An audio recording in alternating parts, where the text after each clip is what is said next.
मौत के वक्त के अजीबोगरीब मनाजिर जो साइंसदानों ने मालूम कर लिए।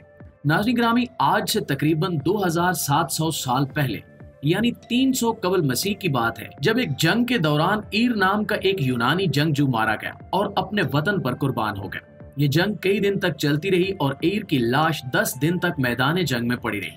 10वें दिन जब उसकी लाश मैदान जंग से मिली तो हैरत अंगेज तौर पर 10 दिन गुजरने के बावजूद ईर की लाश पर गलने सड़ने के कोई आसार नहीं थे और न ही उसके जिस्म से किसी किस्म की बदबू आ रही थी। मजहबी रसूमात के बाद जब उसे दफनाने का वक्त नजदीक आया तो अचानक से उसके ताबूत में हरकत पैदा हुई और लोग ये देखकर हैरान रह गए कि ईर दोबारा जिंदा हो गया और उठ खड़ा हुआ।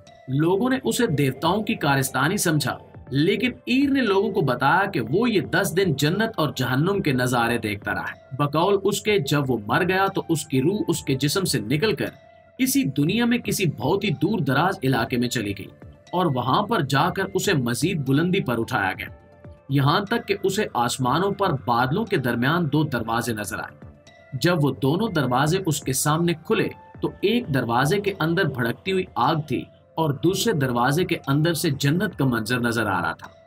जब जन्नत का दरवाजा खुला तो उसे उसके अंदर खुदा बैठा हुआ नजर आया और खुदा ने उसे इशारे से अपने पास बुला लिया। ईर जन्नत के दरवाजे में दाखिल हो गया और बहुत दिन वहां पर रहा और कुछ दिनों बाद उसे बताया गया कि उसे महज ये सब चीजें दिखाने के लिए बुलाया गया था और अब इसका दुनिया में दोबारा जाने का वक्त नजदीक आ गया है। ईर का कहना था कि इसके बाद मुझे कुछ याद नहीं कि मैं कैसे वापस आया और मुझे यूं लगता है कि जैसे अभी मेरी आंख खुली हो।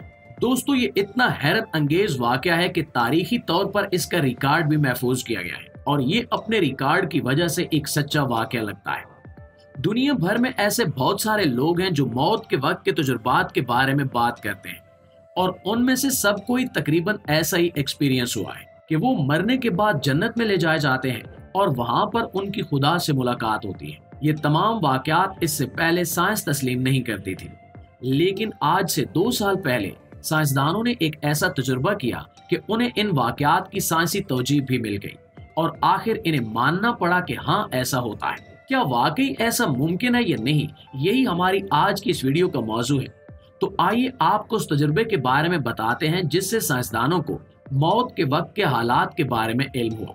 प्यारे साथियों, 2 साल पहले यानी फरवरी 2022 में कनाडा में एक 87 साल शख्स को हॉस्पिटल लाया गया। वो शख्स मिर्गी का मरीज था और उसे रह रहकर दौरे पड़ रहे थे। उसके दिमाग की हालत को जांचने के लिए डॉक्टर्स ने उसके सर के साथ इलेक्ट्रोग्राम यानी ईजी लगाया ताकि मालूम हो सके कि उसके दिमाग में कौन सी एक्टिविटी चल रही है।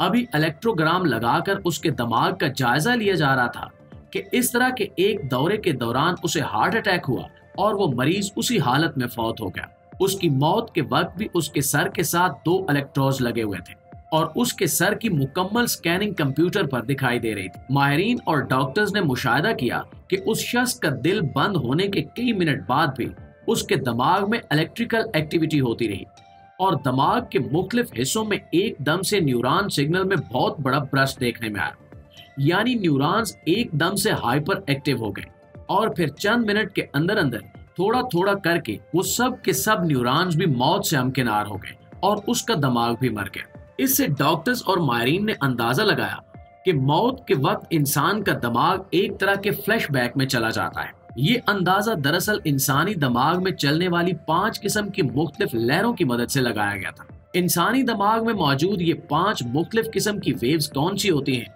और न्यूरॉन्स का इनसे क्या ताल्लुक है, आइए देखते हैं। तो दोस्तों, इंसान के दिमाग में औसतन तकरीबन 86 बिलियन न्यूरॉन्स होते हैं। ये बहुत ही छोटे छोटे सेल्स हैं और इनकी तादाद बहुत ही ज्यादा है। एक सिंगल न्यूरॉन का पैदा किया हुआ इलेक्ट्रिक सिग्नल बेहद कमजोर होता है। अलबत्ता जब सैकड़ों लाखों न्यूरॉन्स आपस में मिलकर एक जैसा सिग्नल पैदा करते हैं तो उस सिग्नल को डिटेक्ट किया जा सकता है। जब हम इस जानिब देखें तब भी एक वक्त में लाखों न्यूरॉन्स एक्टिव होते हैं। इसी मकसद के लिए साइंसदान ईजी यानी इलेक्ट्रोग्राम टेक्नोलॉजी का यूज करते हैं और अंदाजा लगाने की कोशिश करते हैं कि दिमाग के किस हिस्से में न्यूरॉन्स की एक्टिविटी कैसी है। चूंकि दिमाग के मुख्तलिफ हिस्से मुख्तलिफ कामों के लिए बने हैं तो इसी वजह से हर हिस्से की न्यूरॉन्स की पैदा की हुई इलेक्ट्रिकल वेव्स की वेवलेंथ, फ्रीक्वेंसी और इसका एम्पलीट्यूड बिल्कुल मुख्तलिफ होता है। इन तमाम वेव्स में alpha waves, beta waves, delta waves, theta waves और गैमा वेव्स शामिल हैं।